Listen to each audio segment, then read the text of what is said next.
Hello friends, അസ്സലാമു അലൈക്കും. നിങ്ങൾ വിചാരിക്കുന്ന വീഡിയോ ഓപ്പൺ ആയത് എന്തൊരു പാത്രം കാണിക്കണമെന്നല്ലേ? വേറൊന്നുമില്ല, പായസം ഉണ്ടാക്കി വെച്ചിരിക്കുകയാണ് കേട്ടോ. അപ്പോൾ പുറത്തൊന്നൊന്ന് പോവുകയാണ്. അപ്പോൾ അതിനായിട്ട് ഇതാ റെഡി ആയിട്ട് ഇറങ്ങിയിട്ടുണ്ട് കേട്ടോ. അനിയനിക്ക് 8 മണിക്ക് ഫുട്ബോളുണ്ട്. അവൻ ഫുട്ബോളിൻ്റെ പ്രാന്തനാണ് കേട്ടോ. എത്ര അതായാലും അവൻ്റെ കളി അവൻ മുടക്കില്ല. എന്നാൽ തന്നെ ഞങ്ങൾ വന്നിട്ട് ഇപ്പോൾ അവൻ കുറച്ച് കളിക്കാൻ പോക്ക് കുറവാണ്. അങ്ങനെ ഫുട്ബോൾ ഗ്രൗണ്ടിൽ എത്തിയിട്ടുണ്ട്. അല്ലെങ്കിൽ ദിവസം പോവുമായിരുന്നു. ഇപ്പോൾ ഞങ്ങളുള്ളതുകൊണ്ട് കുറച്ച് കുറവാണ് കേട്ടോ. അപ്പോൾ പായസം ഉണ്ടാക്കിയത് വേറൊന്നുമല്ല കേട്ടോ. ഇവിടെ ഫുട്ബോൾ കളിക്കുന്ന കുട്ടികൾക്ക് കൊടുക്കാൻ വേണ്ടിയിട്ടാണ്. എന്നാൽ അവൻ്റെ ബർത്ത്ഡേ ആണ് കേട്ടോ. അപ്പോൾ അവിടെ കുറച്ച് പായസം കൊടുക്കണം ഉണ്ടാക്കി പറഞ്ഞിട്ട് 7 മണിക്കട്ടെ സാധനം കൊണ്ടു തന്നത്. അങ്ങനെ പായസമൊക്കെ ആക്കി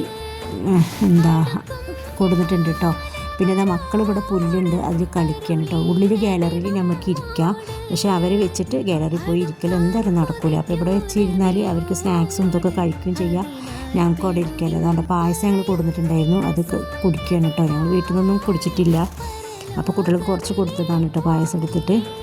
അങ്ങനെ അവിടുത്തെ നെല്ലിക്ക പോലെയല്ലേ ഇത്, അവിടുത്തെ ഈത്തപ്പഴമാണ് കേട്ടോ. ഈത്തപ്പഴത്തിൻ്റെ ഫസ്റ്റത്തെ ഷേപ്പാണ് കേട്ടോ ഇത് നെല്ലിക്കേന് പോലെ ഉണ്ട് കണ്ടിട്ട്. അപ്പോൾ ഞാൻ കാണിച്ചു തന്നാണ്. ഇനി മോളെ കളി കണ്ടോളി. പൂച്ചനെ കണ്ടിട്ടാണ് അതാ മീ മീ മീ പൂച്ചയുടെ മീ പൂച്ച അതാ പൂച്ച അതാ അതാ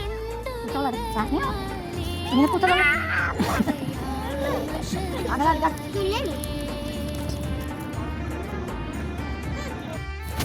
ഞങ്ങൾ പിന്നെ കട്ട പോസ്റ്റായിട്ട് ഇരിക്കുക കേട്ടോ. ഞാനും ഈ മൂസിനെയും കൂടി. കുട്ടികൾക്ക് പിന്നെ ഹാപ്പിയാണ്, അവർ ആ പുല്ലിൽ കളിക്കുന്നുണ്ട്.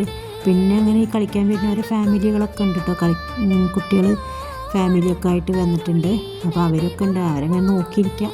പിന്നെ അവൻ്റെ കളി കഴിഞ്ഞു. പിന്നെ അവിടെ കുളിക്കാനുള്ള സൗകര്യം ഉണ്ട്. അപ്പോൾ തോർത്ത് സോപ്പ് അവൻ കൊണ്ടുപോയിട്ടുണ്ടായിരുന്നു കേട്ടോ. അപ്പോൾ അവിടുന്ന് കുളിച്ചിട്ടാണ് ഡ്രസ്സ് മാറിയിട്ടാണ് വന്നത്. അല്ലെങ്കിൽ ഞങ്ങൾക്ക് ഫുഡ് കഴിക്കാൻ പോകണമല്ലോ. എന്നാൽ എൻ്റെ ബർത്ത്ഡേ പ്രമാണിച്ചിട്ട് പുറത്തുനിന്നായിരുന്നു ഫുഡ്. അപ്പോൾ അവിടെ നിന്ന് ഞങ്ങൾ കുളിയൊക്കെ കഴിഞ്ഞ് വന്നു. പിന്നെ ഞങ്ങൾ ഫുഡ് കഴിക്കാനായിട്ട് പോകണം. പോയപ്പോൾ അവിടെയുള്ള തിരക്ക്, ഞാൻ ചോദിച്ചു വെള്ളിയാഴ്ച ആയിട്ടാണ് ഈ തിരക്ക് കഴിച്ചപ്പോൾ. അല്ലെങ്കിൽ പൊതുവെ അവിടെ തിരക്കാണ് ഇത്രയും ഹോട്ടലിൽ. അടിപൊളി ഫുഡുമാണ് കേട്ടോ. അങ്ങനെ 3/4 മണിക്കൂറായിട്ടാണ് ടാബിൾ കിട്ടിയിട്ട് ഫുഡ് പറഞ്ഞപ്പോൾ ആ ഫുഡ് 1.25 മണിക്കൂർ കഴിഞ്ഞാലേ കിട്ടുള്ളൂ പറഞ്ഞു. പിന്നെ ഞങ്ങൾ വേറെ മാറ്റി പറഞ്ഞു. അങ്ങനെ ഫുഡൊക്കെ വന്ന് ഞങ്ങളത് ഫുഡൊക്കെ കഴിക്കുകയാണ്. 2 ഐറ്റം ചിക്കനും ഒക്കെ ഉണ്ടായിരുന്നു. മോൾക്ക് അവിടെ ഒരു ചെയർ, ഒരു ബേബി ചെയർ ഉണ്ടല്ലോ, അത് കിട്ടിയപ്പോൾ അവളവിടെ എത്തിയിട്ടോ.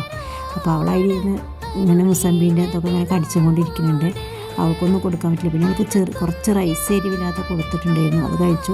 പിന്നെ അവിടെ നിന്ന് ഇറങ്ങിയിട്ട് കുറച്ച് സാധനങ്ങൾ വാങ്ങിക്കേണ്ടിയിരുന്നു. പച്ചക്കറി മീനൊക്കെ വാങ്ങാണ്ടായിരുന്നു. അതിനായിട്ട് വന്നാണ് അവിടെ അടുത്ത് തന്നെ കേട്ടോ. അപ്പോൾ അവിടെ നടന്ന് വരാനുള്ളൂ. സഫിയർ മാൾ പറഞ്ഞിട്ടൊരു മാളിലേക്കാണ് വന്നത്. അങ്ങനെ അവിടെ വന്നിട്ട് പച്ചക്കറി ഇതൊക്കെ വാങ്ങിക്കുകയാണ് കേട്ടോ. അങ്ങനെ പച്ചക്കറിയൊക്കെ വാങ്ങിച്ചു, മീനൊക്കെ വാങ്ങിച്ചു. അത് കഴിഞ്ഞിട്ട് ഞങ്ങൾ അവിടെ നിന്ന് ഇറങ്ങി. അങ്ങനെ ഇറങ്ങിയിട്ട് വണ്ടിയിൽ കയറിയിട്ടോ. ഇനി നേരെ വീട്ടിലേക്കാണ് പോണത്. ഇഷ്ടപ്പെടുകയാണെങ്കിൽ എല്ലാവരും ലൈക്കും ഷെയറും കമൻറ്റും ചെയ്യണം. കമൻറ്റ് ആരും ചെയ്യണില്ല, ഒന്ന് ചെയ്യണമെന്ന് നോക്കി.